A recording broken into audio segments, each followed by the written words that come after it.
Vamos iniciar então, né?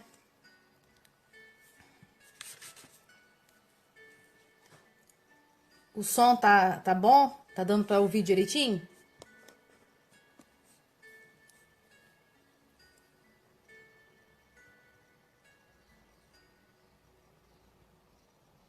Tá. Vamos fechar os nossos olhos. Nos conectar com a espiritualidade maior. Deus nosso Pai, Jesus nosso mestre, amigo, companheiro de todas as horas. Aqui estamos, Senhor, reunidos nesta manhã de domingo para tentar compreender um pouco mais, Senhor, dos seus ensinamentos. Rogamos a vós e a toda a equipe espiritual da Casa de Maria Frank que esteja conosco, Senhor, nos intuindo, nos amparando e nos protegendo. Não só hoje, mas agora e por todo sempre. E que assim possa ser.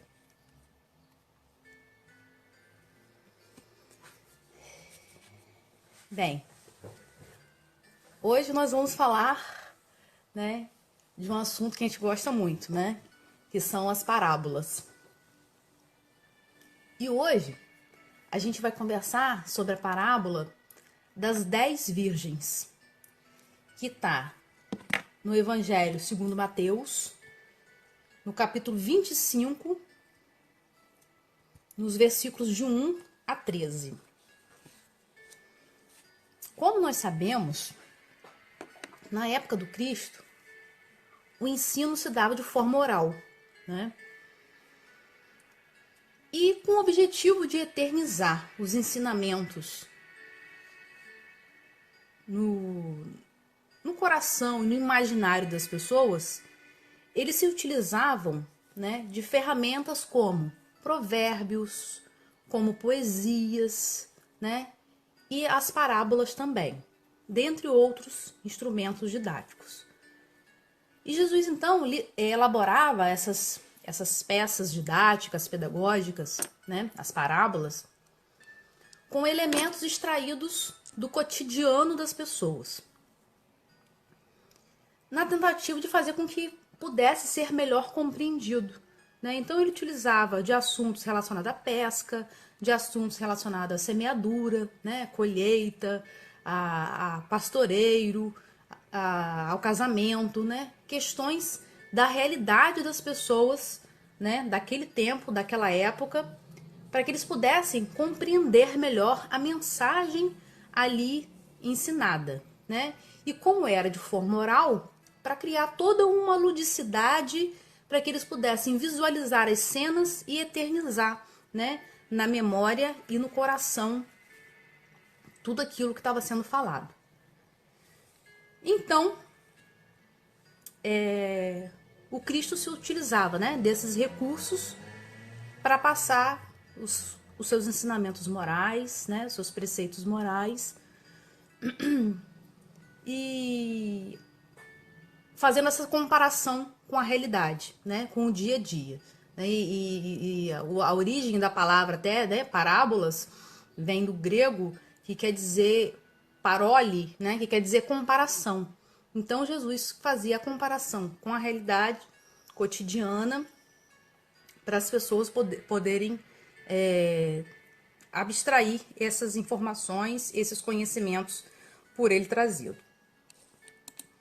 Então, em Mateus, nós temos um questionamento dos discípulos ao Cristo, né? Por que o Cristo falava em parábolas? E o Cristo respondeu: falo em parábolas porque eles, vendo, não veem, e ouvindo, não ouvem nem compreendem, né? Porque as pessoas, por mais que vissem e ouvissem, eles não tinham condições de compreender todo o ensinamento do Mestre, né? Todo o ensinamento do Cristo, uma vez que é um ensinamento de um espírito crístico, um espírito puro, né? E as pessoas ainda muito rudes, né, ainda não tinham condições de estar compreendendo esse conteúdo transcendental que estava sendo trazido ali. porque o coração deste povo está endurecido. Respondia o Cristo ainda. E ouviram de mau grado com seus ouvidos, e fecharam seus olhos, para que não vejam com os olhos, e ouçam com os ouvidos, e compreendam com o coração, e se convertam, e eu os cure. Então, o coração daquelas pessoas, como eu falei anteriormente, né, ainda estavam muito rudes, muito primitivos. Os corações ainda muito endurecidos não estavam preparados para entender, né, e praticar uma doutrina trazida pelo Cristo, uma doutrina de amor, né, uma doutrina altamente revolucionária para o contexto, né, social daquela época, o contexto espiritual daquela época, né, uma vez que nós encontrávamos, né, o Cristo se encontrava cercado de espíritos ainda muito endurecidos, né, muito selvagens, vamos dizer assim, né, em termos de amor, em termos de sentimentos. Então, o Cristo disse que ele abriria a boca em parábolas e proclamaria coisas ocultas desde a criação do mundo, né? Então, mesmo sabendo que as pessoas não estavam preparadas para entender os ensinamentos trazidos por ele, ele passava esses ensinamentos desde da formação do mundo. E ele passava dessa forma alegórica, metafórica, né? As pessoas não compreendiam e também isso proporcionava com que essas pessoas não deturpassem a informação que estava sendo recebida, porque eles não entendiam o teor delas. Então eles ficavam na superfície e passavam, né, de uns para outros sem alterar a essência, né? Então o Cristo veio trazer para a gente informações, né, que a verdadeira vida não é a vida que a gente vive aqui na Terra, né? Mas que na realidade todos nós somos espíritos imortais, né? Que temos como objetivo na vida evoluir, né? Crescer e assim construir o reino de Deus, né? O reino tão falado pelo Cristo, que não é um reino material, mas é um reino interior, né? De melhoramento íntimo de cada um. Mas como que o Cristo ia falar isso para aquelas pessoas naquela época? Se eles ainda não tinham condições de compreender, né, o amor, nem compreender nada disso. Então, ele utilizava dessa figura, dessa linguagem, né, metafórica, né, para deixar subentendido informações, uma vez que os sentimentos ainda estavam endurecidos, não tinham condições de compreender. Então, conhecedor, né, da fragilidade humana, das nossas dificuldades, ele não deixou que a sua mensagem ficasse, né, relegada, esquecida, ou ficasse o dito pelo não dito.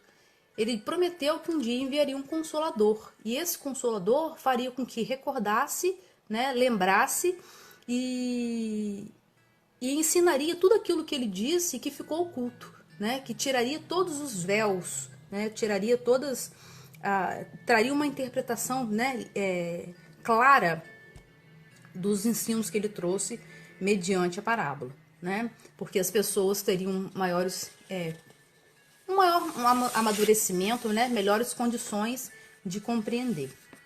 Então a gente encontra no Livro dos Espíritos, na questão 627, a seguinte pergunta: uma vez que Jesus ensinou as verdadeiras leis de Deus, qual é a utilidade dos ensinos que os Espíritos nos dão?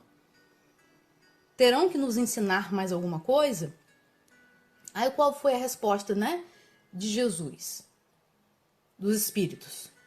Jesus empregava a miúde, na sua linguagem, alegorias e parábolas, porque falava de conformidade com os tempos e os lugares. Faz mister agora que a verdade se torne inteligível para todo mundo. Muito necessário é que aquelas leis sejam explicadas e desenvolvidas. Tão poucos são os que compreendem e ainda menos os que a praticam. Então, com o advento, né, da chegada do Consolador prometido, com o advento da terceira revelação, com o advento do Espiritismo, né, a gente vê que a obra da codificação, assim como as demais obras, né, que tivemos com contribuição de Chico, de vários outros companheiros, né, e de vários espíritos, veio justamente trazer para a gente essa compreensão inteligível, né, essa compreensão mais clara de tudo aquilo que o Cristo, né, deixou para a gente, que foi que tirou, né, todos os véus, né, que fez com que a gente pudesse compreender as parábolas de forma mais clara. Porque se nós formos pegar, né, as parábolas e se nós fizermos uma leitura literal, a gente vai encontrar assim, absurdos. Nossa, mas o que o Cristo está falando com isso? Mas o quanto é absurdo isso? Até porque o Cristo, nessas exemplificações das histórias contadas por ele, ele procurava realmente, né, chocar com as informações, falar coisas, né, que dessem impacto nas pessoas, justamente para elas poderem guardar aquilo e refletir sobre aquilo, por mais que ainda não tivessem condições de entender, né, de interpretar o que de fato ele queria dizer, né? E assim fazia com que elas ultrapassassem em gerações e gerações até a chegada do Consolador, né, para que pudesse cumprir a missão, né, que é de abrir os olhos e os ouvidos de todos. Isso está no Livro dos Espíritos, na questão 627. Confundindo os orgulhosos e desmascarando os hipócritas, os que vestem a capa da virtude e da religião, a fim de se ocultarem suas torpezas.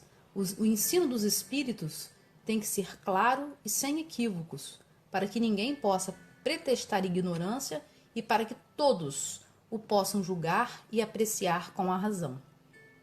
Estamos incumbidos de preparar o reino do bem que Jesus anunciou. Daí a necessidade de que ninguém seja possível interpretar a lei de Deus ao sabor de suas paixões, nem falsear o sentido da lei para toda de humor e de caridade.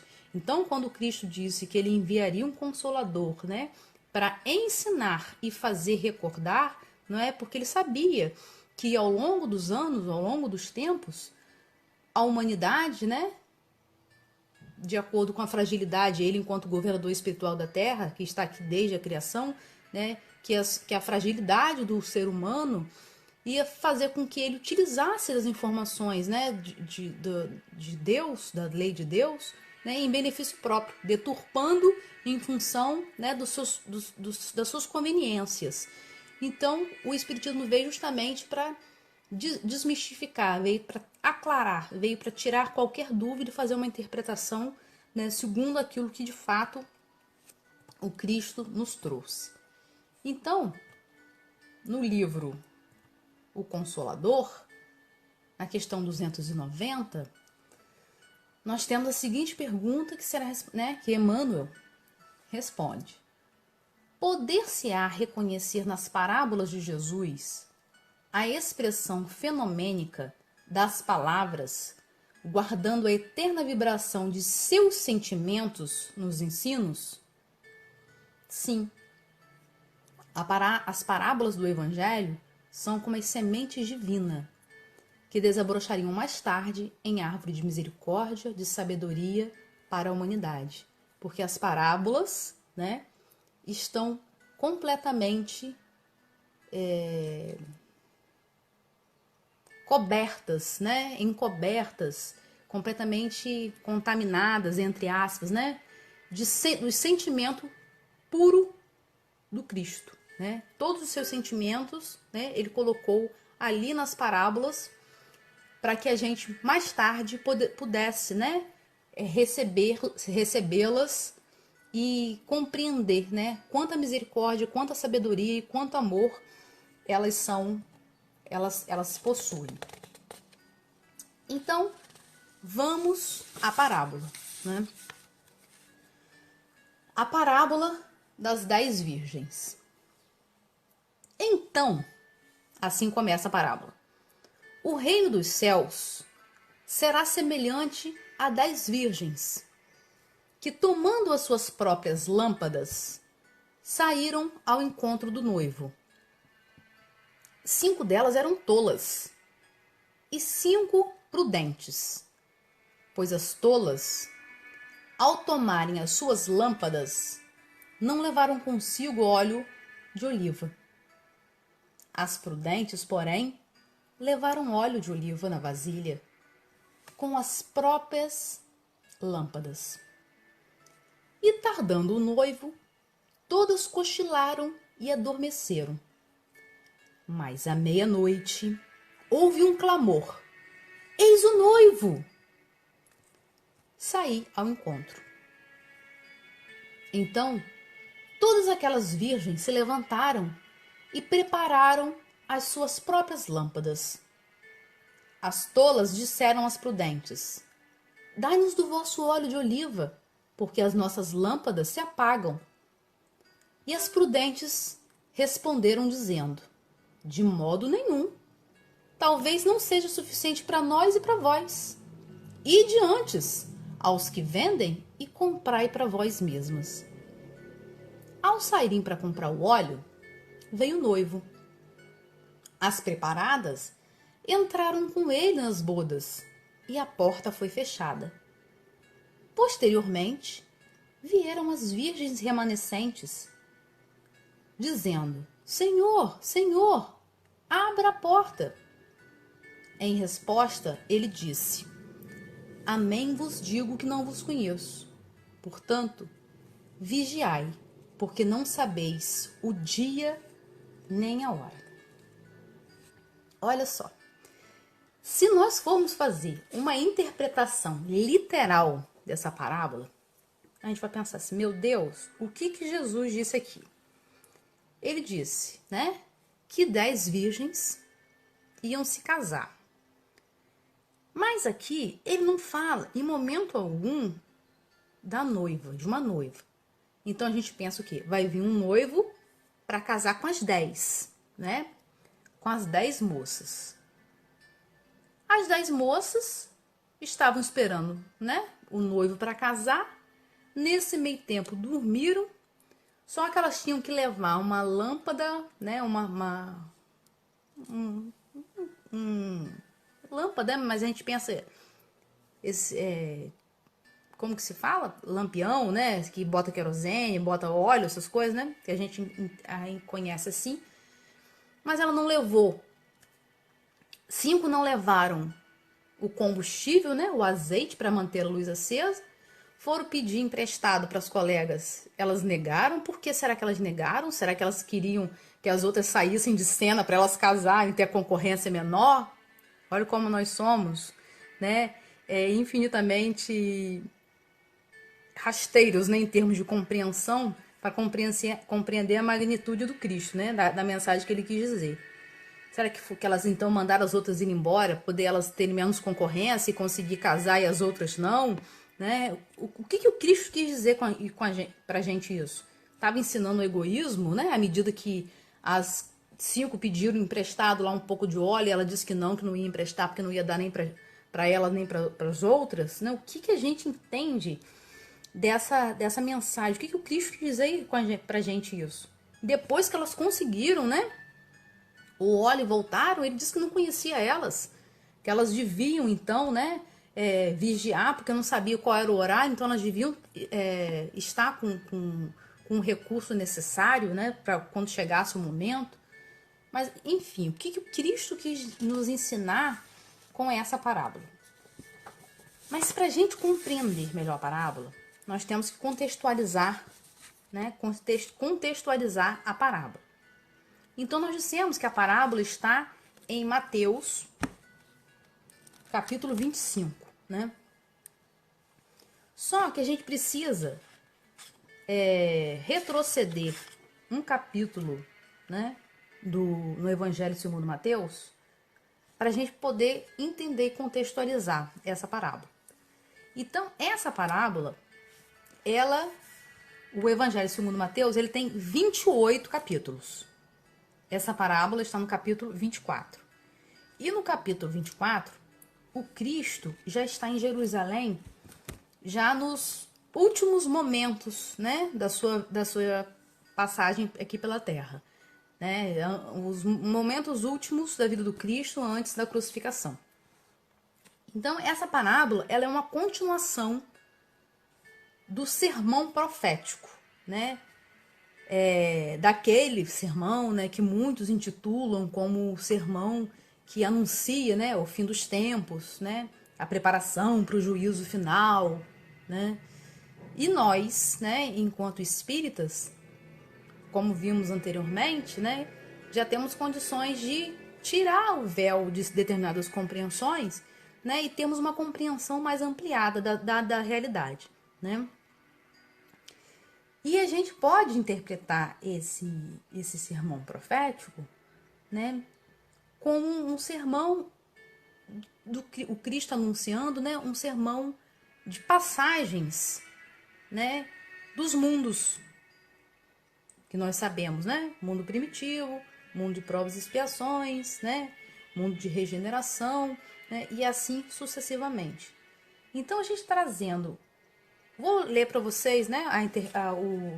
Segundo a tradução de Haroldo, né? O Evangelho segundo a tradução de Haroldo, eu vou ler para vocês um trecho do sermão para a gente compreender melhor a parábola. O sermão profético. E o subtítulo: Grandes tribulações. Tendo Jesus saído do templo, estava partindo quando se aproximaram deles os seus discípulos para lhe mostrar as edificações do templo. Em resposta, lhes disse: Não vedes tudo isso? Amém vos digo, que não será deixada aqui pedra sobre pedra que não seja derribada. Ou seja, estava falando, né, que as questões materiais, com o tempo, elas se extinguem, né? Ao sentar-se no Monte das Oliveiras, aproximaram-se deles os discípulos em particular, dizendo: Diz-nos, quando serão essas coisas? E qual o sinal da tua vinda e da sua consumação e a consumação da era? Em resposta, Jesus lhes disse: Vede que ninguém vos engane, pois muitos virão em meu nome dizendo: Eu sou o Cristo, e enganarão a muitos.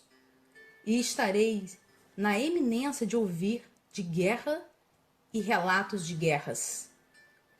Olhai, mas não vos alarmeis. O que o Cristo quis dizer com isso? Tranquilize-se. É um processo educativo, é um processo necessário, né, para a evolução do ser humano. Pois é necessário acontecer dessas coisas, né? Mas ainda não é o fim. Então, por mais que ouça falar em guerra, que ouça relatos de guerra, tranquilize-se, né? Ainda não é chegado o fim.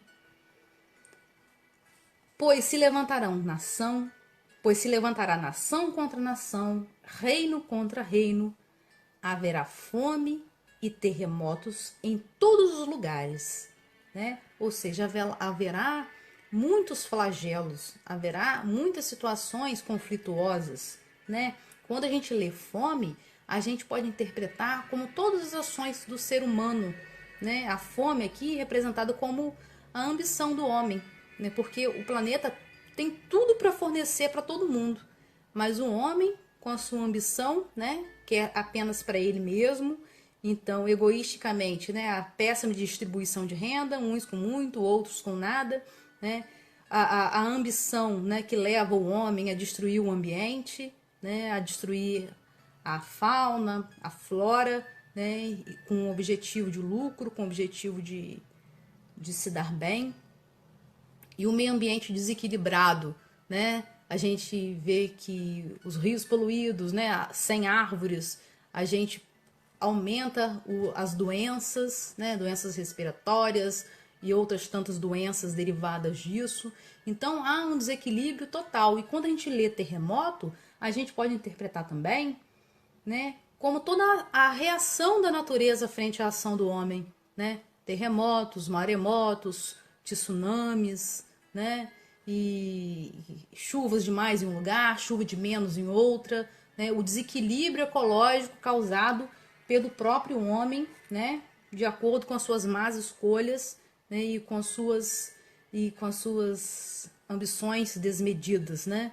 No Livro dos Espíritos tem até uma questão muito interessante que fala, né, que tudo aquilo né, que feito em excesso, que é feito além, né, o homem tem que responder por isso, porque o animal, ele retira da natureza, em outras palavras, né, apenas aquilo que ele necessita para sua subsistência, enquanto o homem, né, quer mais, mais, mais e mais.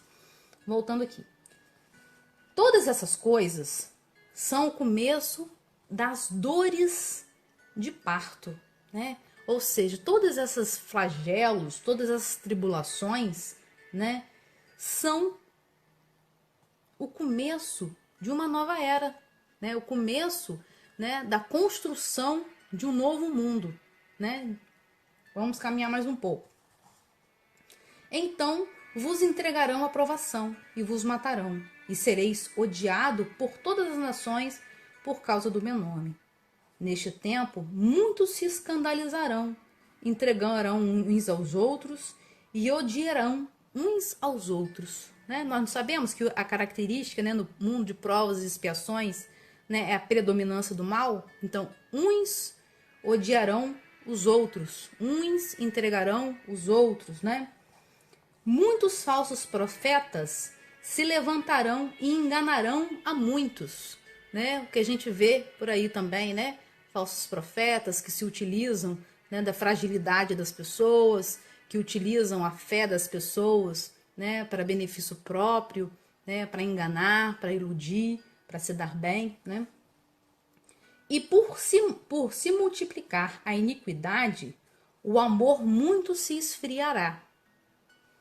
Mas quem perseverar até o fim, esse será salvo. Ou seja, mas aquele que perseverar até o fim, acreditando no amor, acreditando na bondade, né, será salvo. Ou seja, conseguirá avançar, acompanhar, né, o mundo, a evolução do mundo, né? Deixará as provas e expiações e encaminhará então, né, para um mundo de regeneração.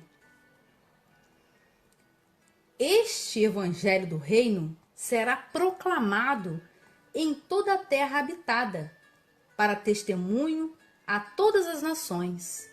Então virá o fim. Ou seja, o evangelho será proclamado, não falou que o evangelho será executado, né? Por completo. Ele será proclamado. Ou seja, nós sabemos que o mundo de regeneração, né, é um mundo mais feliz, né? Um mundo de menos mal, né? De menos ódio, como um mundo de provas e expiações. Então, quando ele diz que chegará ao fim, né? Enquanto o evangelho for proclamado, a gente pode entender assim também, né? Como essa transição, né? Como essa regeneração que a gente vai viver num mundo, né? De menos preconceito, né? De menos fanatismo, de menos maldade, né? Aí ele continua a conversa, né, com os discípulos, fala que dos falsos profetas, né, dos escolhidos. Aí vem falando também que quando chegar esse momento, né, que os que estiverem nos montes, que fujam para o terraço, os que estiverem, né, no campo, que não voltem em casa para buscar suas coisas. E continua cheio de simbologismo, né, trazendo essas informações. Então, logo a seguir, né, nesse capítulo 24, logo à frente, vem relatando sobre a questão da vigilância, da importância da vigilância. Depois nós temos uma parábola e depois nós temos a parábola das 10 virgens, que é a parábola que nós estamos, né, falando hoje aqui no momento. Então, só para a gente confirmar, né, essa possibilidade do sermão profético ser, né, uma das interpretações, né, do Cristo falando desse mundo de regeneração, dessa passagem dos mundos, né, nós vamos no livro Caminho, Verdade e Vida, no capítulo 140, para os montes. Aí vem o versículo 16 desse capítulo 24 de Mateus. Então, os que estiverem na Judéia, que fujam para os montes. Aí o que Emmanuel nos fala? Referindo-se a um instante doloroso que assinalariam a renovação planetária, aconselhou o mestre aos que estivessem na Judéia procurar os montes. A advertência é profunda, porque pelo termo Judéia devemos tomar a região espiritual de quantos, pelas aspirações íntimas, se aproximam do mestre para a sublime iluminação. E a atualidade da Terra é a das mais fortes quadros desse gênero. Em todos os recantos estabelece-se lutas e ruínas. Venenos mortíferos são inoculados pela política inconsciente nas massas populares. A Baixada está repleta de nevoeiro tremendo, então por isso a necessidade de subir, de ir para os montes. Os lugares santos permanecem cheios de trevas abomináveis. Alguns homens caminham num sinistro clarão de incêndios. Aduba-se o chão com sangue e lágrimas para a semeadura do porvir. É chegado o instante de se retirarem os que permanecem na Judéia para os montes das ideias superiores. É indispensável manter-se o discípulo do bem nas alturas espirituais, sem abandonar a cooperação elevada que o Senhor exemplificou na terra. Que aí console a sua posição de colaborador fiel, invencível na paz e na esperança, convicto de que, após a passagem do homem da perturbação, portadores de destroços e lágrimas, são os filhos do trabalho que semeiam alegria de novo e reconstrói o edifício da vida.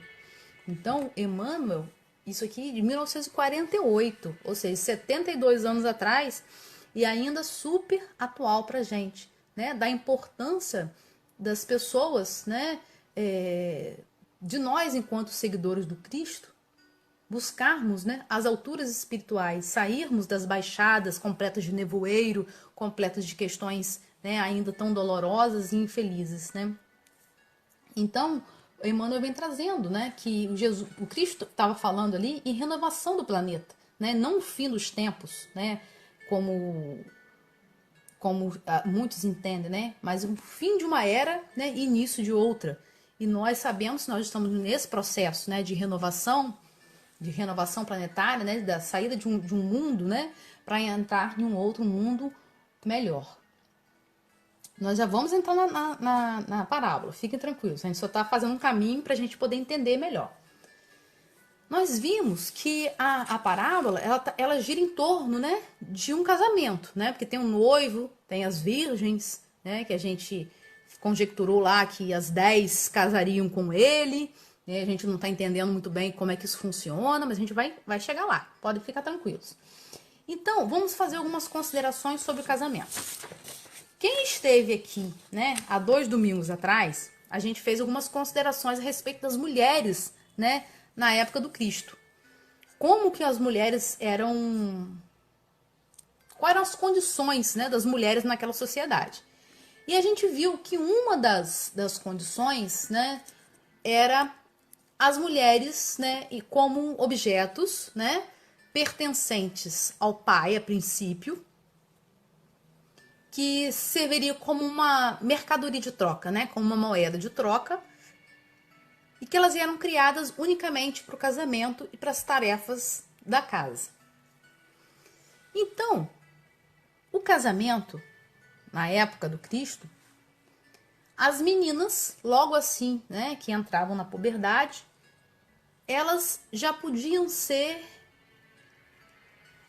oferecidas em casamento, já poderiam se casar. Então, como que funcionava isso? O rapaz ia até a casa do pai da moça,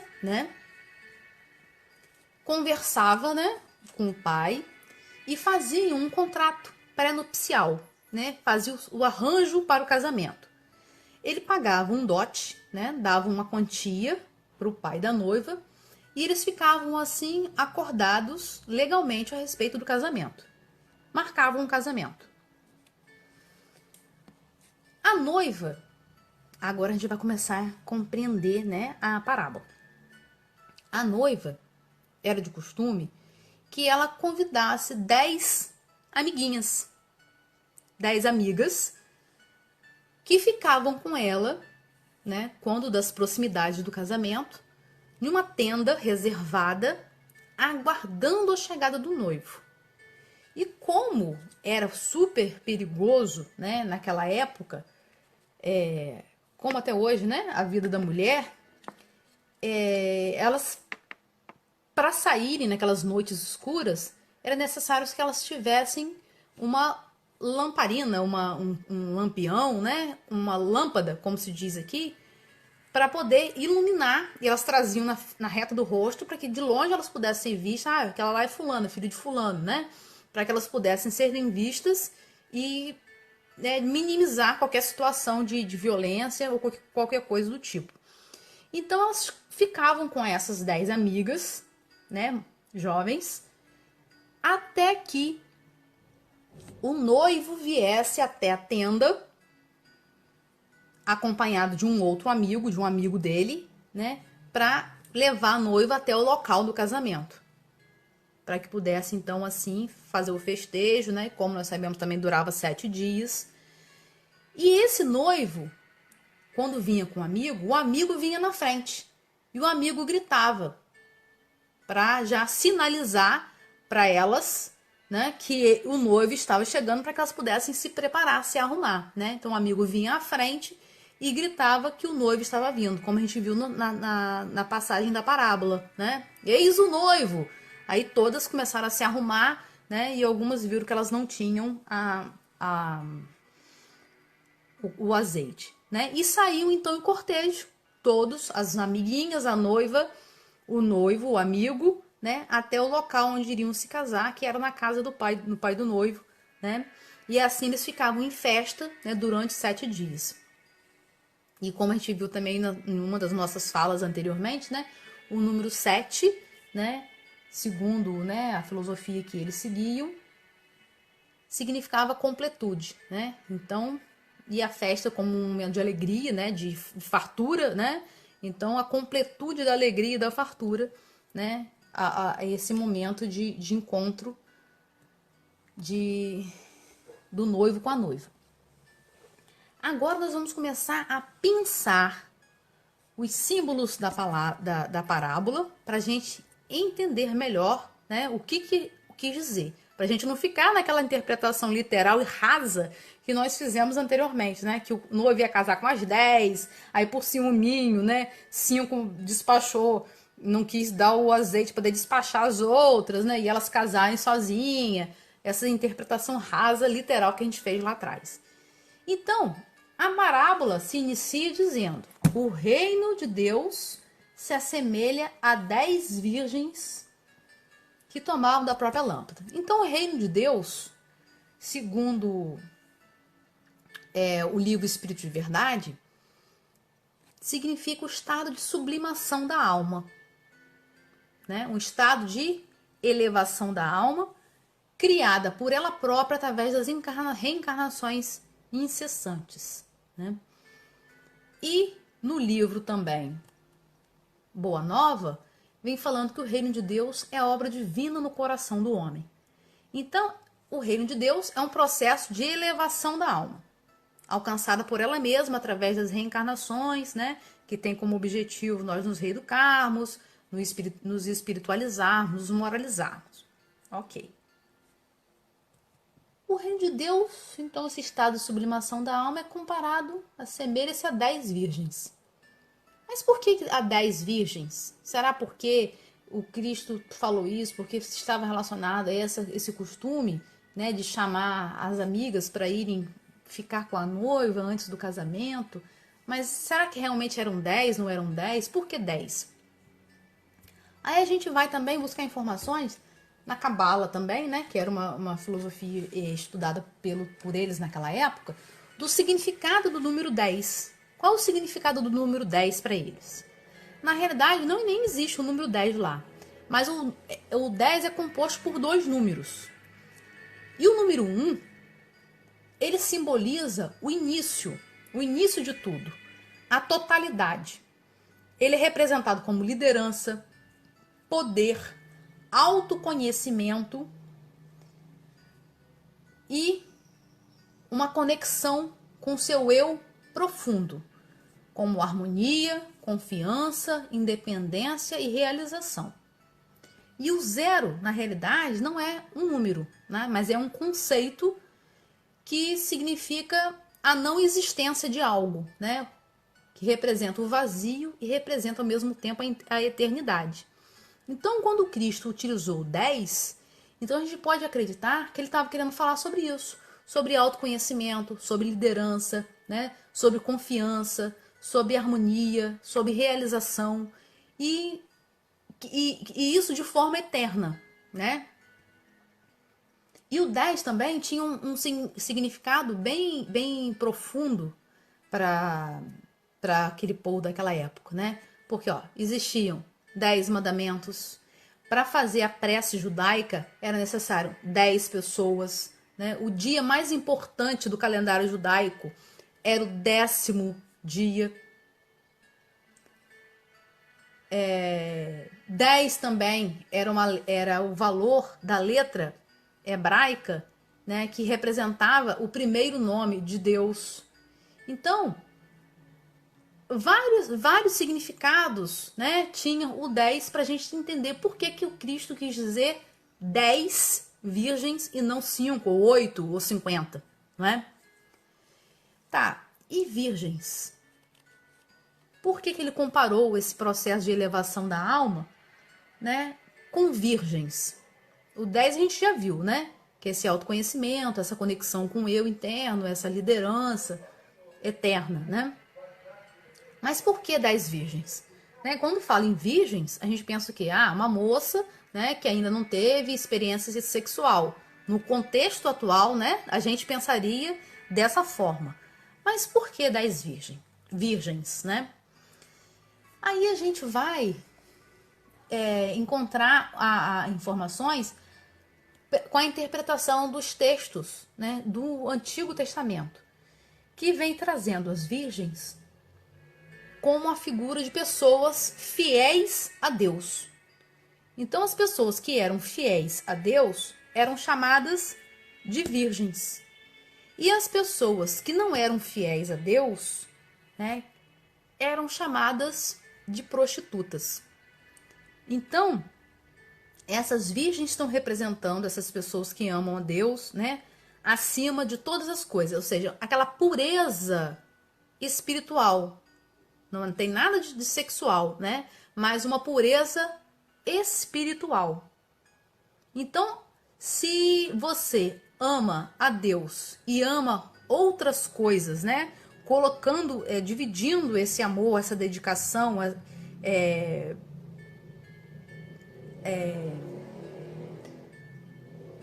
dividindo mesmo, né, essa dedicação a Deus, não colocando Deus em primeiro plano, né, colocando em primeiro plano, por exemplo, a riqueza, o poder e outras tantas, né, vicissitudes que a gente conhece, essas pessoas, né, eram consideradas como unidas a vários deuses, o deus do poder, o deus da riqueza, o deus, né, ou infinidade de deuses. Então elas não seriam virgens, elas não seriam puras espiritualmente, não seriam fiéis a Deus. E Emmanuel nos traz o conceito de fidelidade, né? Fala sobre a fidelidade a Deus, que a fidelidade e a comunhão com Deus, né, com seu amor, são virtudes. Então são pessoas virtuosas, né? Essas pessoas que amam a Deus mais do que a qualquer outra coisa, né? São aquelas pessoas que têm a compreensão do seu dever, o porquê, o para quê, são as questões existenciais, né, que a gente começa a se questionar o porquê de eu estar aqui, o para quê de eu estar aqui, né? Então, aí quando a gente fala isso, dessas virgens, essas pessoas que são fiéis a Deus, né? Aí a gente lembra também daquela fala do Cristo, né? Onde estará o seu tesouro, ali estará o seu coração, né? Então, se você é fiel, se você ama a Deus, né, ali estará então o seu tesouro. Então nós já vimos, né? O reino dos céus é o processo de elevação da alma. O número 10, né? A gente pode interpretar como aquele do autoconhecimento, numa conexão profunda com o seu ser, aquela de liderança, né? De uma liderança eterna. Lembra do zero? O zero não é um número. e sim um conceito de eternidade. E as virgens são aquelas pessoas que são fiéis a Deus e não a outros deuses. Aí vem falando, né, do noivo. E quem nos responde quem é o noivo é o livro O Consolador. Emmanuel nos diz o seguinte na questão 309. Em que sentido devemos interpretar as sentenças de João Batista? A quem pertence a esposa é o esposo, mas o amigo do esposo, que com ele está e ouve, muito se regozija por ouvir a voz do esposo, pois este gozo eu agora experimento. É preciso que ele cresça e que eu diminua? O esposo da humanidade terrestre é Jesus Cristo, nos diz Emmanuel.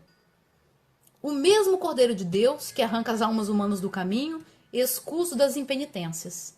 O amigo do esposo é o seu precursor, ou seja, aquele que vem antes, cuja expressão humana deveria desaparecer a fim de que Jesus resplandecesse para o mundo inteiro no seu evangelho de verdade e de vida. Olha que interessante. Segundo a cultura, né, judaica da época, a cerimônia de casamento se dava, né, com as noivas, a noiva e as suas acompanhantes aguardando, e o noivo viria com seu amigo à frente anunciando a sua vinda. E quando Emmanuel nos diz, né, aqui que o esposo é o Cristo, e quando ele fala aqui também que o amigo do esposo, o amigo do Cristo é o precursor, então a gente vê que aquele que vai à frente gritando, né, eis o noivo, anunciando para a humanidade que o noivo estava vindo, é o João Batista, né, que veio anunciar, preparar a vinda do Cristo.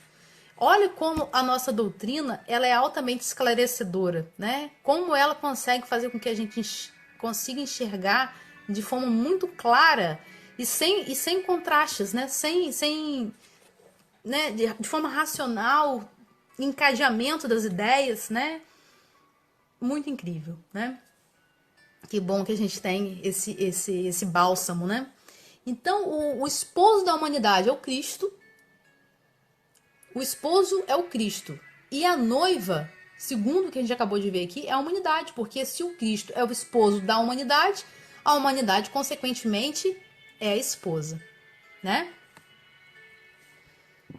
Vamos caminhar um pouco mais. A lâmpada.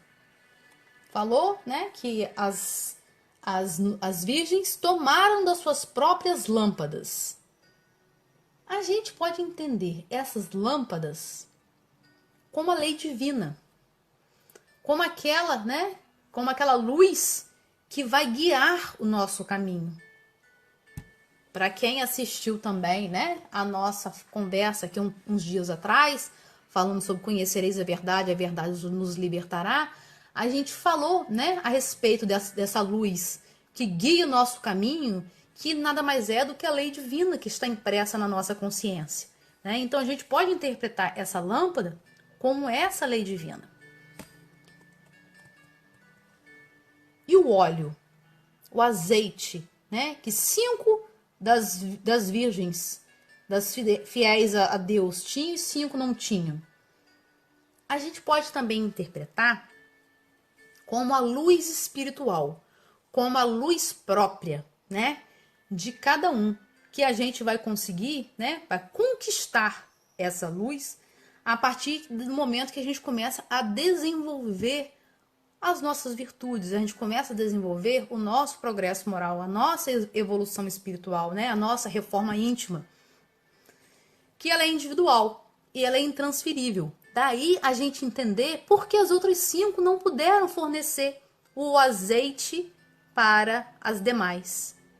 Porque esse azeite, esse óleo, né, enquanto luz espiritual, enquanto luz própria, ele é intransferível, ele é individual. Não tem como eu progredir, eu evoluir e fornecer essa evolução para o outro. Não tem como eu fazer dieta e o outro emagrecer. Não tem como eu me alimentar de determinadas vitaminas e o outro se nutrir. né? Então é a mesma coisa. Então, olha como a gente começa a compreender. As virgens prudentes da parábola, elas não foram egoístas.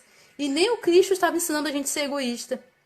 Ele estava dizendo que essa luz própria, esse combustível que eu trago comigo, é impossível de ser fornecido a outra pessoa. É impossível tomar por empréstimo. É impossível comprar, né? Já está começando a clarear, né, um pouco mais as nossas informações. E nós vimos também, né, segundo a tradição, que o noivo, quando ia se casar, ele pagava um dote. A parábola não fala sobre o dote, né? Mas pela tradição da época, tinha esse costume, né, de se pagar um dote no casamento. E qual é o dote, então, pago nesse casamento entre a humanidade e o Cristo? Qual foi? O que foi que deu para a família da noiva? Um dote de um valor inestimável, né? Porque na realidade o que o Cristo, né, o que o noivo, né, o Cristo deu como dote, nada mais é do que o Evangelho, né?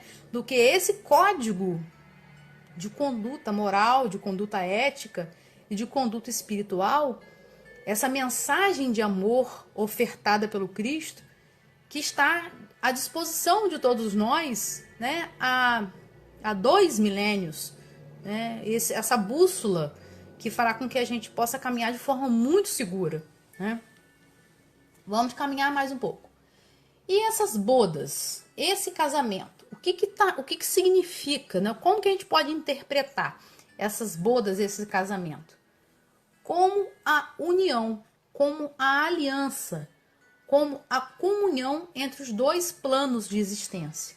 O Cristo utilizava esses exemplos, né, usava nas parábolas o casamento, porque era a experiência daquele povo, né, daquela época, como a única experiência de maior intimidade de um ser humano com o outro. Então utilizava a expressão, né, a ideia, o conceito do casamento, como essa ideia de união, como essa ideia de comunhão, né, entre esses 2 planos da existência, né, entre a humanidade e o Cristo e Deus, né, Deus, né, na figura do Cristo.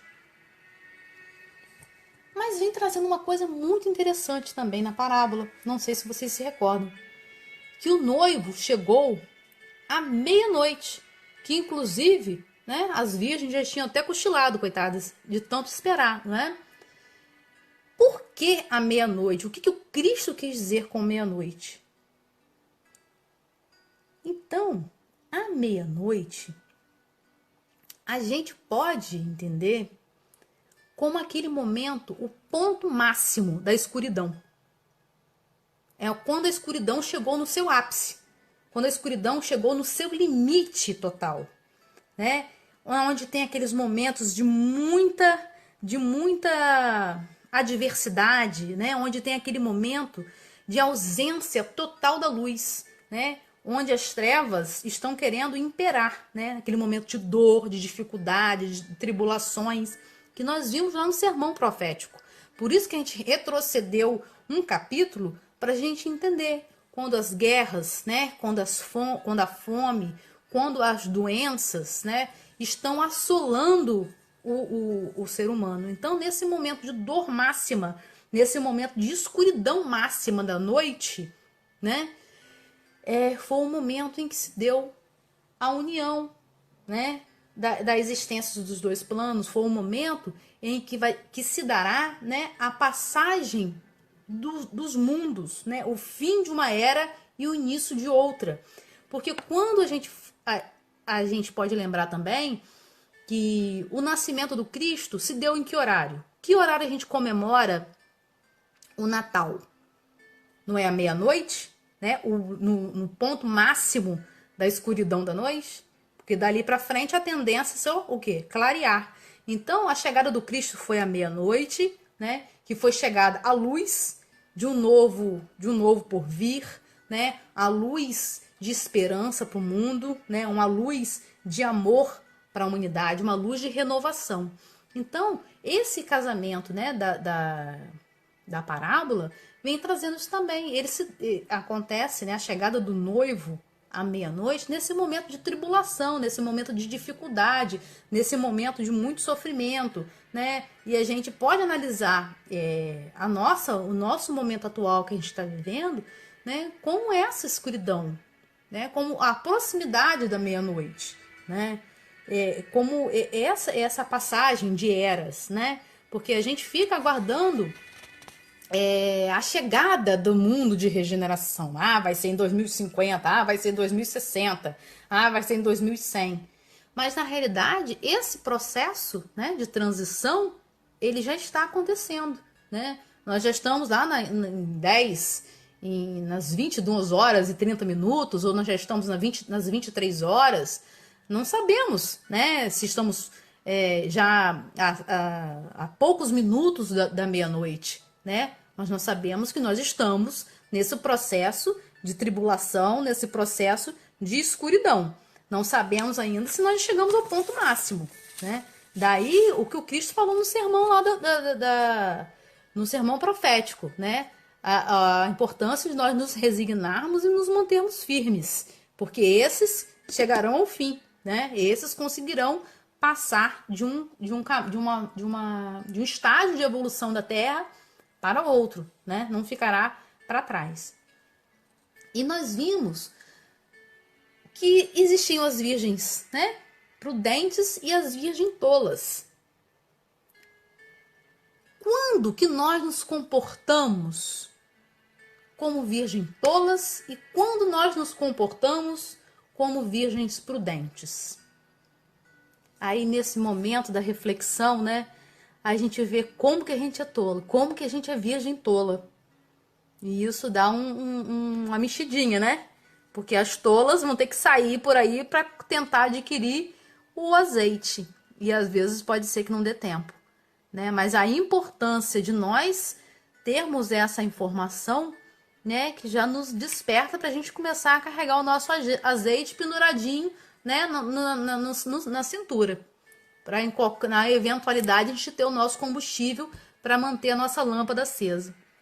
Então, dentre muitas possibilidades, né, nós nos comportamos como virgem tolas quando nós somos indiferentes à dor do outro, quando nós abrimos mão dos nossos valores morais, quando nós não seguimos, né, a lei de Deus, quando nós sentimos inveja, quando nós sentimos ciúmes, quando nós nos deixamos corromper das formas mais variadas, não é desviar bilhões dos cofres públicos, né? Mas são aquelas pequenas corrupções do dia a dia, né? Quando nós somos invigilantes, quando nós aceitamos provocações, né? Quando nós nos deixamos penetrar nas turbulências alheias. E isso é uma coisa muito importante para a gente estar refletindo, né? Ainda mais em épocas tão polarizadas como nós vivemos ultimamente, e às vezes a gente se comporta muito como virgem tolas, né? A gente fica se alimentando de informações não tão felizes e a gente acaba entrando nesses emaranhados de informações e discutindo com outros tantos tolos, né? E nos contaminando com essa falta de amor, né, que a gente está vendo nesse momento de escuridão, de proximidade da meia-noite. Então a gente acaba, né, aceitando essas provocações. Então a necessidade de nós sermos muito vigilantes, porque sempre aparece um para nos provocar, e como diz uma conhecida minha, e tirar a gente da graça, né? Porque a gente é humano, a gente ainda tem muito que aprender e chegam uns momentos que a gente não aguenta, né? E vai lá e responde e entra em sintonia com o caos, né, que já está instalado aí no planeta, com as situações que a gente vê, né, o tempo todo e vivencia o tempo todo. Então, como a gente vê que ainda nós somos muito virgem tolas, né? A gente acredita em Deus, a gente é fiel a Deus, mas a gente dá muitas escorregadias, a gente escorrega muito, né, pela falta da nossa vigilância. Então, para a gente tentar o máximo, né, deixar de ser essa virgem tola, a gente precisa se autoconhecer, né, analisar as nossas fragilidades, né, porque a gente nos conhecendo, analisando as nossas fragilidades, tem como a gente tentar corrigir, tem como a gente tentar sanar, né? Então a vigilância é de extrema importância, não é em vão, né, que o Cristo, no Evangelho, né, segundo Mateus, vem trazendo o sermão profético, depois vem falando sobre vigilância e depois vem falando, né, vem ilustrando com a parábola, né? Então, a virgem tola é aquela virgem, né?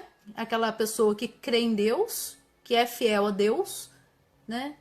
E muitas vezes é fiel da boca para fora, né? Fala que é, mas na hora de apresentar as ações, na hora de colocar em prática, na hora de mostrar a obra, né? Acaba caindo por terra, né? As mudanças internas não acontecem de forma efetiva. Aí a gente se coloca, né, muitas vezes nessa posição de virgem tola, né, com aquelas reações, né, inadequadas, que o Cristo não faria da forma como nós fazemos, né,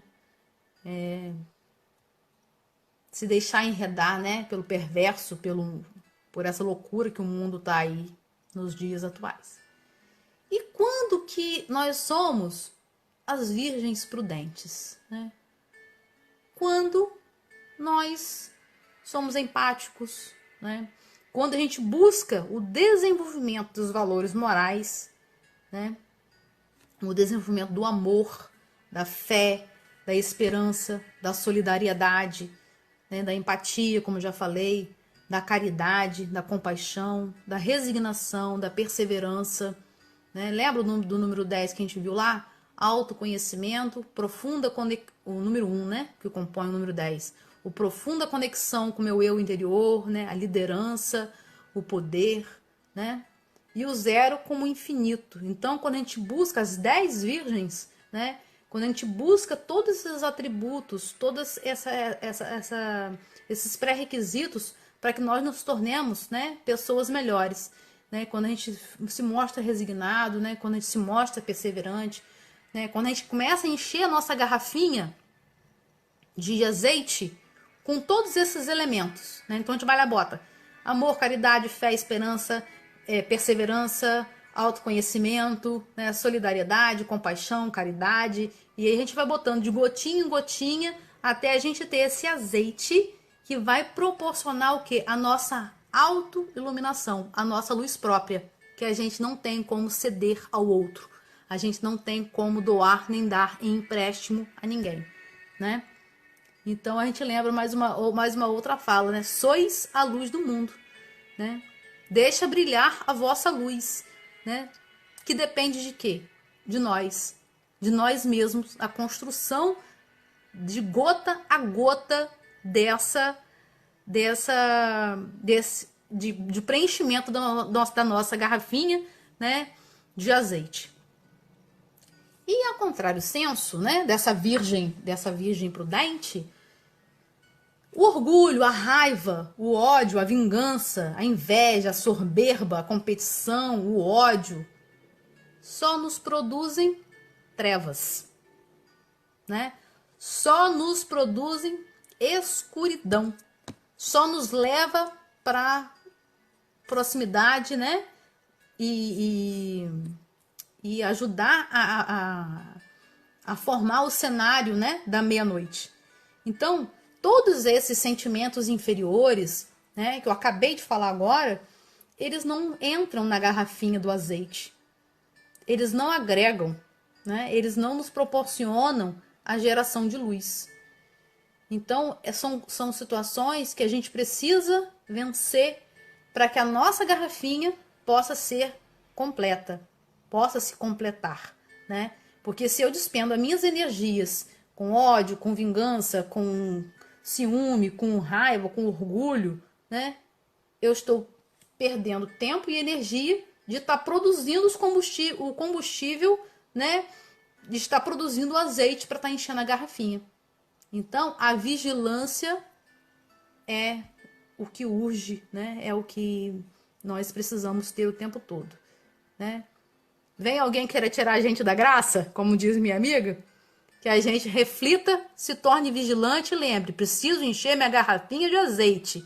Então eu preciso elevar os meus pensamentos, eu preciso elevar os meus sentimentos, eu preciso voltar para a graça do Cristo. Respira fundo, persevera e segue adiante. No livro dos Espíritos, na questão 642, vem falando o seguinte: para agradar a Deus e assegurar a sua posição futura, bastará que o homem não pratique o mal? E assim responde, né, os Espíritos: não. Cumpre-lhe fazer o bem no limite das suas forças, porquanto responderá por todo mal que haja resultado de não haver praticado bem. Então a gente não vai responder só pelo mal praticado, a gente responde pela ausência de bem também, que a gente tinha condições de fazer e não foi feito. Então a gente vai nessa questão comentada, né, no Livro dos Espíritos, comentado pelo Espírito Miramês, que nos diz o seguinte: as nossas mentes, mesmo a dos espíritos mais evoluídos, são finitas e não podem conceber o que é infinito. Deus tem todos os poderes perfeitos. Deus é perfeito em tudo o que faz.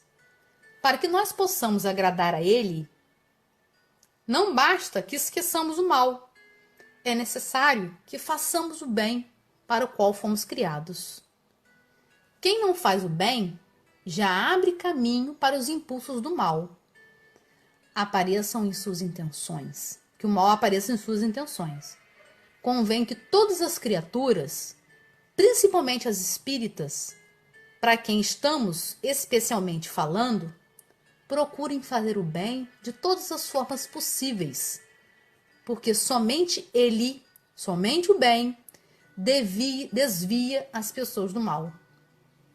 O espírito deve estar sempre ocupado com coisas nobres, ou seja, sempre enchendo a garrafinha de azeite, com conta-gotas, de gota a gota, pois que se mostrará como nobre também. Se nós nos ocuparmos de coisas nobres, nós nos tornaremos nobres também.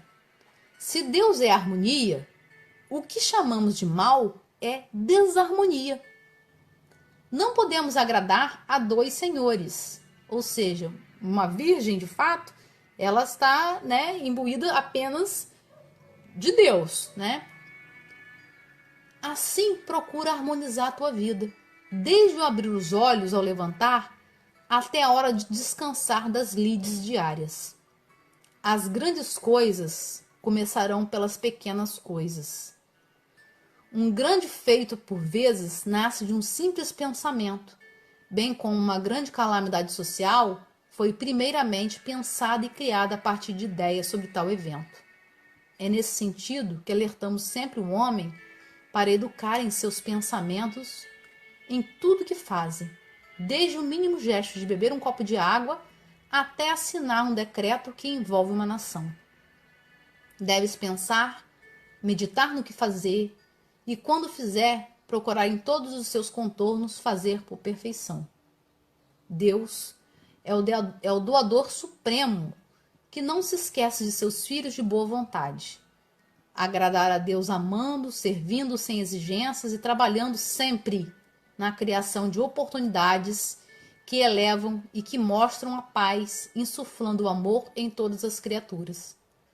Não desprezes a ordem, pois ela gera o progresso. E quando fizeres alguma coisa, não podes esquecer Jesus, força divina que mostra sua divina presença em toda a terra, manifestando-se em todos os homens, educando-os e instruindo-os nas mais altas funções de amor. Aos afoitos no trabalho, que parecem querer recuperar o tempo perdido em apenas alguns anos, nós lhes dizemos que façam o bem nos limites de suas forças, para que não venham a se cansar antes de atingir a meta final. Vamos agradar a Deus com bons pensamentos, com boas palavras e boas ações. Mesmo que a tua vida esteja tomada pelas trevas, não esmoreça nas reformas. Lute e crê. Mesmo que a sua lanterna esteja apagada, né, que esteja sem azeite, não esmoreça. Lute, creia, né, que Deus te abençoará para vencer a ti mesmo. Ao que lhe responde Jesus: se podes crer, tudo é possível ao que crer. E para crer, necessário se faz que trabalhes na conquista dos valores da alma, de amor, de bondade, de fé e entendimento, que somando surgirá a pérola divina em teus passos, que se chama, e está escrito no dicionário do céu, que é o amor. Então, o trabalho, né, incessante no bem é que desenvolverá as nossas virtudes, é que nos proporcionará encher, né, os nossos vidrinhos, nossas garrafinhas de azeite, né, a nossa autoiluminação, né, a nossa luz própria.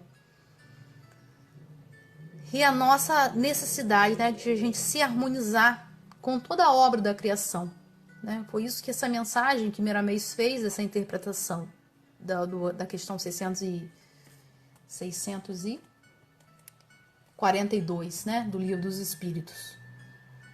Que à medida que nós nos ocuparmos, né, de coisas nobres, consequentemente, tornaremos nobres também os nossos sentimentos e as nossas emoções, né? E o que a gente tem se ocupado ultimamente, né? Será que são de conteúdo nobre mesmo ou não? Quer dizer, são reflexões, né, que a gente faz, né, da importância de nós estarmos focados, né, em coisas que realmente nos agregue, que nos torne pessoas melhores, né? Aí quando a gente vê as pessoas falando, né, em outros segmentos religiosos, gente, o mundo tá muito complicado, vamos fazer jejum e oração, né? Aí a gente pensa assim, nossa, que horror ficar sem comer, né? Mas a gente pode interpretar esse jejum também como a gente deixar de se alimentar de coisas ruins, de coisas negativas, né? Deixar de estar acompanhando a todo tempo todas as informações a respeito das tragédias que estão acometendo o mundo. Porque o que nós podemos fazer para mudar isso? Tem gente que fica aguardando, né? Dá 6 horas, 7 horas para ver a quantidade de pessoas que estão infectadas no município. Conta quantos foram infectadas, quantos foram a óbito. O que a gente vai poder fazer com esses resultados, a não ser pedir a Deus, né, misericórdia por essas pessoas. Então, a gente precisa fazer jejum dessas informações que não agregam ao nosso interior, que não nos oportuniza nos melhorarmos, né? Vou ficar o tempo todo vendo, explodiu uma guerra não sei aonde, aconteceu não sei o que, não sei aonde. Então, a gente precisa se preservar um pouco, né? A gente precisa agir mais como as virgens prudentes, né? Nos tornarmos vigilantes para a gente não ficar poluindo demais a nossa psicosfera, o nosso interior, né? E com isso, consequentemente, ficar atraindo para perto de nós outros, né, companheiros encarnados ou desencarnados que se afinizem com essas derrotas, né? E fazendo assim uma bola de neve que só vai aumentando e aumentando ainda mais o desespero, né? E a desesperança, né? Então, para aquele que crê, nos disse ali também, né, a interpretação de Miramês, né, ou seja, aquela virgem, né, que sabe da importância, né, dos valores, da elevação dos sentimentos, né, da fidelidade a Deus e o melhoramento íntimo, né? É aquele que crê, é aquele que leva de fato, né, a garrafinha de azeite lá dentro do seu coração, lá dentro da sua alma, né? Que desenvolve os sentimentos como amor, como bondade, como fé e como entendimento. Então, agora, depois de toda essas reflexões a respeito, né, desses símbolos presentes na parábola, se nós fôssemos fazer, né, uma releitura da parábola, se a gente ousadamente, né, fosse fazer reescrever a parábola dita por Cristo, a gente poderia ousadamente falar o seguinte: o processo de elevação espiritual, né, o reino de Deus, dar-se-á quando a totalidade de pessoas que, sendo fiéis a Deus, tome da sua lei, né, da sua lâmpada, e vá caminhando rumo à regeneração do planeta. E quando a gente fala totalidade de pessoas, quando Cristo disse as 10, ele incluiu as 10, né, no reino de Deus, ele incluiu as 10. Ele quis dizer com isso, né, só abrindo um parênteses aqui, que todos nós somos capazes de evoluir para galgar mundos melhores. Mas cada um, né, a seu tempo, de acordo com as suas escolhas. Uns mais cedo, outros mais tarde, dependendo das escolhas de cada um. Assim, metade das pessoas, ou seja, 5 mais 5, né, que é o caso, conhecem e têm intimidade com a lei de Deus. Desenvolve os valores cristãos, não apenas se diz cristão, sou cristão, né, e pratica coisas totalmente anticristãs. Desenvolve os valores cristãos, agrega esses valores na sua essência, desenvolve virtudes e valores morais, haja visto que se mantém vigilantes. A outra metade, as outras 5, né, tem um conhecimento e tem informação. Não tem intimidade, tem informação com a lei de Deus. E não as incorpora na prática cotidiana, por acreditar que basta conhecer e dizer que conhece. Sem passar pelos sentimentos, sem passar pelas emoções, sem passar pelas mudanças de hábito e melhoramento íntimo. Acreditam, de forma ingênua, que Deus fará o que cabe a ela fazer, que Deus dará o que cabe a ela conquistar. Porém, quando chega o momento de apresentar suas conquistas, suas virtudes, para seguir na terra regenerada, não as tem.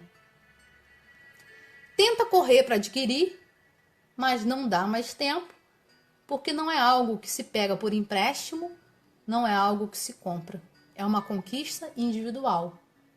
Assim, a porta da regeneração se fecha, perde-se a oportunidade de acompanhar o avanço e ir para um mundo de menos dor e de um pouco mais de alegria para festejar com os demais. Adia, né, esse momento de alegria e de felicidade. Então, sejamos vigilantes, porque a transição já está em curso. Ela não tem uma data específica, né? Então, não cochileis, desprevenido. Resigne-se que o dia chegará e entrarás na festa, né? Então, aqui a gente não pretende, em momento algum, esgotar, né, a interpretação da parábola.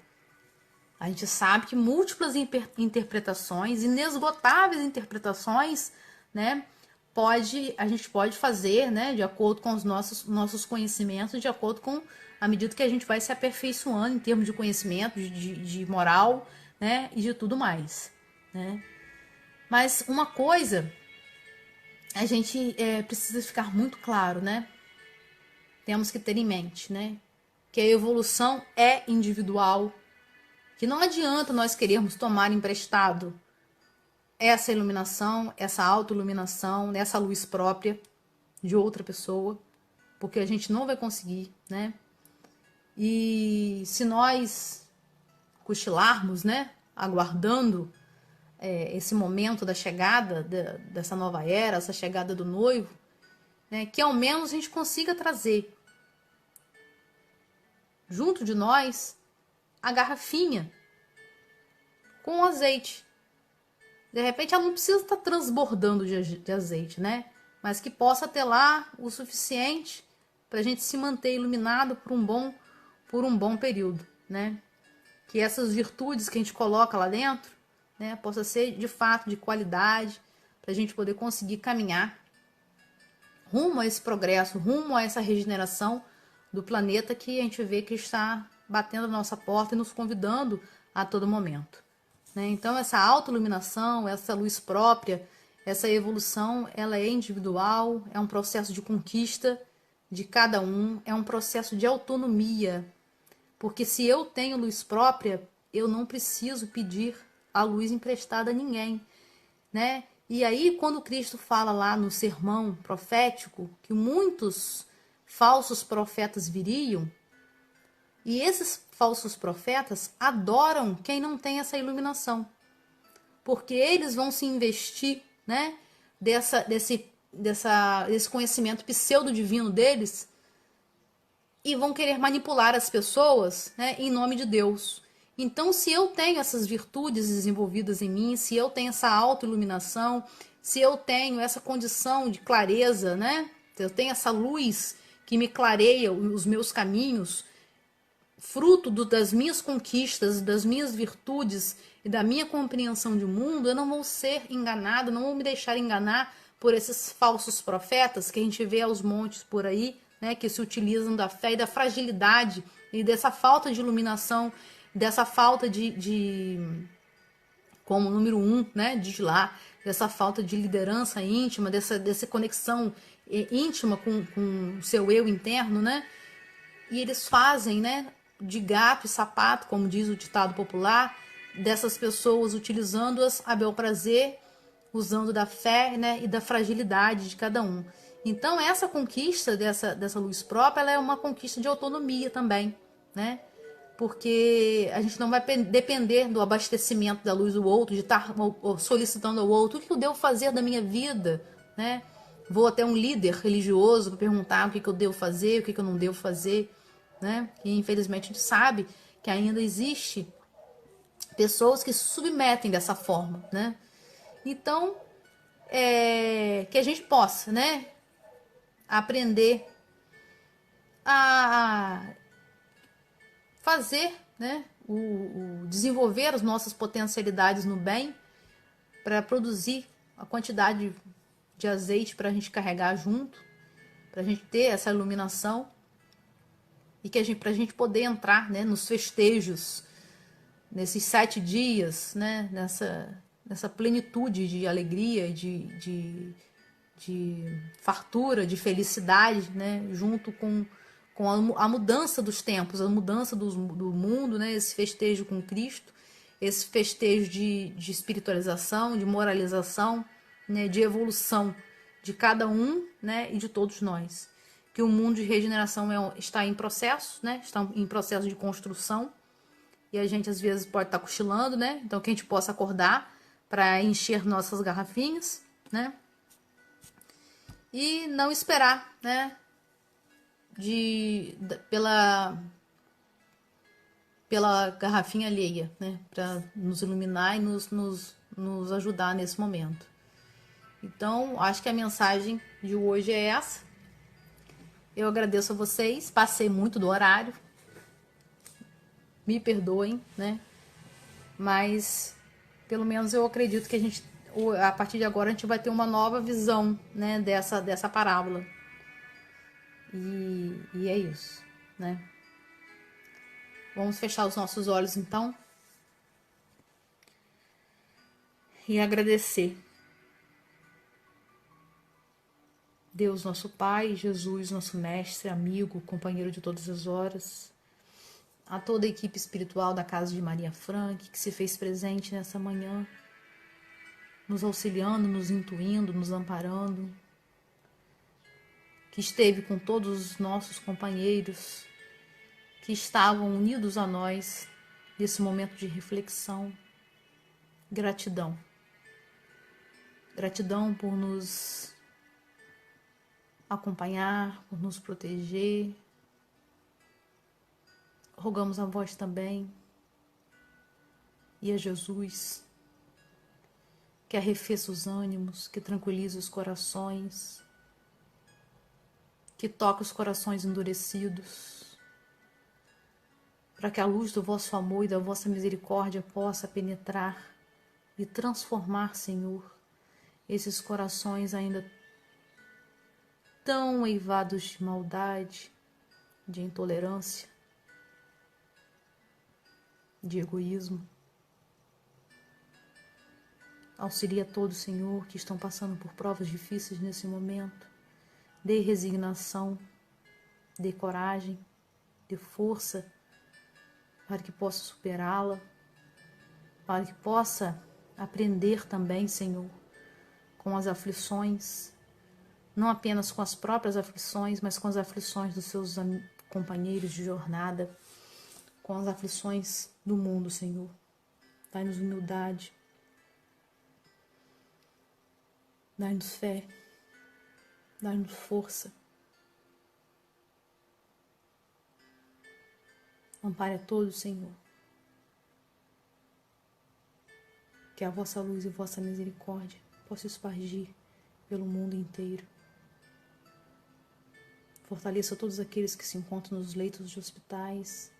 Auxilie e proteja, Senhor, os médicos que estão na frente de trabalho, aos enfermeiros, aos técnicos, a todos os auxiliares dos hospitais, aqueles que estão no cárcere sujeitos a tudo quanto é tipo de situações, de doença. Auxilie-os também, Senhor. Que a sua misericórdia não é seletiva, a sua misericórdia é para todos. Fique conosco, Senhor, que possamos ter uma semana de luz, de paz e de tranquilidade. Que assim possa ser. Obrigada, queridos. Fiquem todos com Deus e até uma próxima oportunidade.